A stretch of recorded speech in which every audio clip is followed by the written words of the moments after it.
Alright everybody, we do have some great news regarding Pedri. And so a couple of days ago, it was reported that Pedri has gone through yet again another injury that was basically the same injury that he has had before. But new tests have confirmed that it is not a relapse of the previous injury. And that the current injury is in a good area of the affected muscle group. The tear is also not even large. The injury is basically not that deep. Like it's not like a huge tear. It's just something minor, and it is something that Pedri can go through easily and come back way sooner than expected. It has also been said that Barcelona believe that he can safely arrive for a Clasico on April 21st. As of now, no one thinks of the hypothetical Champions League quarterfinal because they have not qualified yet. Fernando Paulo also stated that Pedri was crying on Saturday thinking it was a relapse, but he is undergoing treatment in good spirits and continuing with the habits that he has already acquired regarding the diet and injury prevention. So it's starting to seem like Pedri will be recovering very soon. He's not going to be out for the rest of the season. Now look, we heard this story before. We have heard that, Pedri is going to make it in time for that Clasico and that there is great optimism. We have heard this almost every season, every time Pedri does get injured. But the difference between now and before is that, again, it is not a relapse. It is a brand new injury, and that new injury is not as serious. And so at this rate, assuming that he does come back for the Clasico on April 21st, it's very likely that we could see Frankie and Pedri arrive at the same time, which is crazy to me. They got injured at the same time and will arrive at the same time. And so here are going to be the upcoming matches that Barcelona is going to be playing without Pedri and Frankie, and assuming that they come out at the same time. Barcelona will have to face against Mallorca, Napoli, Atletico Madrid, Las Palmas, and Cadiz without those two players. And then both of them will come in time for the match against Real Madrid, which will be an away game. And I feel like one of the games that Barcelona really have to focus on without them is going to have to be against Napoli and Atletico Madrid, because I do think that if Barcelona can win those two games, for sure, Frankie and Pedri can return with a purpose, where they can find themselves still competing for the league title and also in the Champions League quarterfinals. That would be amazing. And I do think, I don't know why I'm saying this, but I feel like Barcelona is going to be facing Arsenal in the quarterfinals. I have that feeling.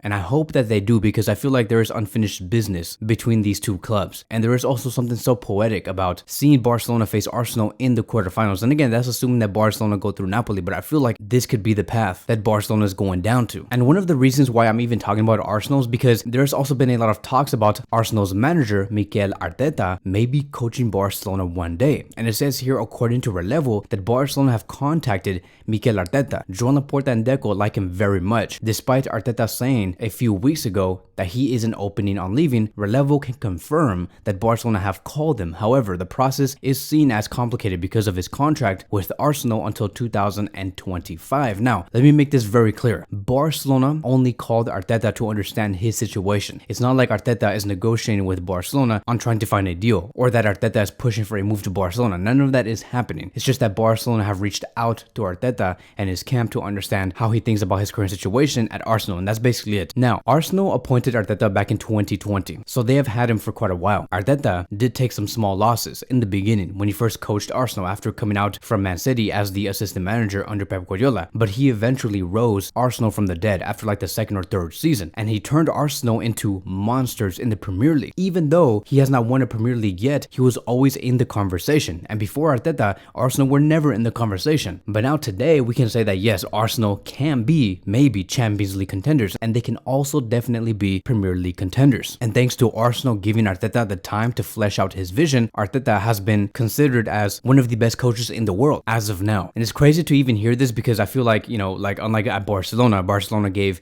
Xavi no time. As a matter of fact, the media gave Xavi Hernandez no time, and we were forcing Xavi out after only having 2.5 seasons at the club. We did not allow for Xavi to flesh out his vision at Barcelona. But with Arteta and Arsenal, yeah, give him all the time in the world, everything's okay. And that's why Arteta is becoming successful with Arsenal. But you see the difference, right? Anyways, going back on track, I think that Arteta is a great manager. He's obsessed with possession. He gives the roles to the players very clearly. He's very well known for his counter-pressing. Arteta is a great manager. He brings a lot of the principles that he learned with Pep Guardiola to his team at Arsenal. And yes, we could also say that he has great connections with Barcelona, but I think that he has more connections and more of a relationship with Arsenal than Barcelona, because I think that Arteta with Barcelona, like, I wouldn't even call it a relationship. I would just say that they just know each other. but that's basically it. But I can see Arteta becoming the coach of Barcelona in the future, but just not now. I know that many were asking, hey Kevin, what do you think? Do you think that Arteta should be one of the choices for this summer in 2024? And to be honest, I just don't think so. I think that he has a desire to continue at Arsenal and to make Arsenal the best it could be. Also, I would like to say that, you know, in the coaching world, he's still very young. Yes, he does teach the same principles that he did learn from Pep Guardiola, but I feel like Barcelona want to look for something different, something more innovative in this summer, which is why Barcelona, Joan Laporta, Deco, they're all eyeing either De Zerbi or Hansi Flick. Most importantly, De Zerbi, because he is such a change. He is such an innovative type of coach. He would definitely bring something different to FC Barcelona. So in my opinion, I just feel like Arteta, yes, is a good coach, but I just don't see him as the coach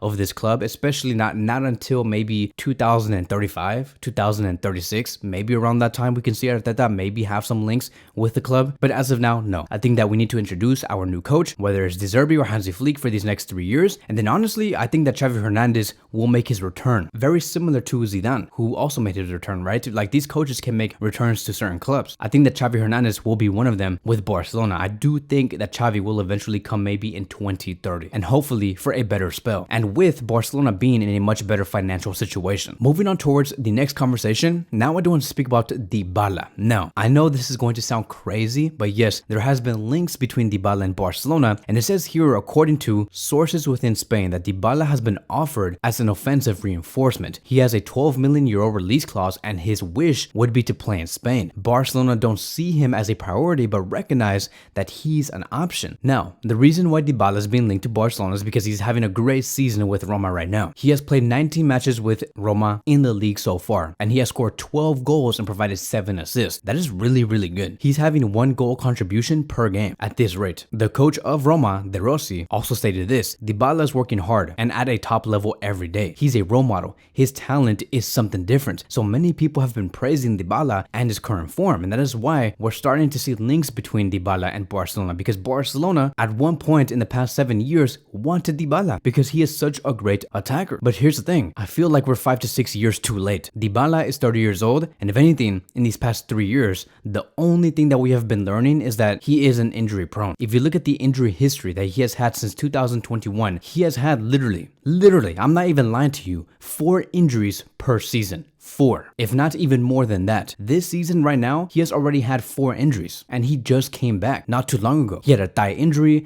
a hamstring injury, a collateral ligament injury. He has had adductor pain. He has had ankle problems, ankle sprains, adductor pain. And so can you imagine bringing this player with his current fitness and his current body at Barcelona, maybe to even make it even worse? Because look at how many players are injured at Barcelona and how many times they get injured per season. Barcelona might amplify his injury problems to like 5 to 6 injuries per season. I don't want to see that. It's too much. Like, thank you, Dybala. Thank you for making that amazing clearance against Kylian Mbappe in that final. It could have led towards maybe Argentina losing, but still, like, I don't want to have anything to do with Dybala no more. Yes, he was good at one point back between 2015 through 2020. We really saw the prime version of Dybala. And yes, at that time, I was like, yes, Barcelona should sign Dybala. He's amazing. He scores goals. He provides assists. Back in 2017, right, he scored an amazing goal against Barcelona in the Champions League, shooting it to the bottom left corner with a curl. That game led towards Juventus winning Barcelona 3-0. And I'm like, dude, Dybala is a player that Barcelona should sign. Like, forget about the links of Dembele. Let's move Messi into the middle and introduce Dybala on the right wing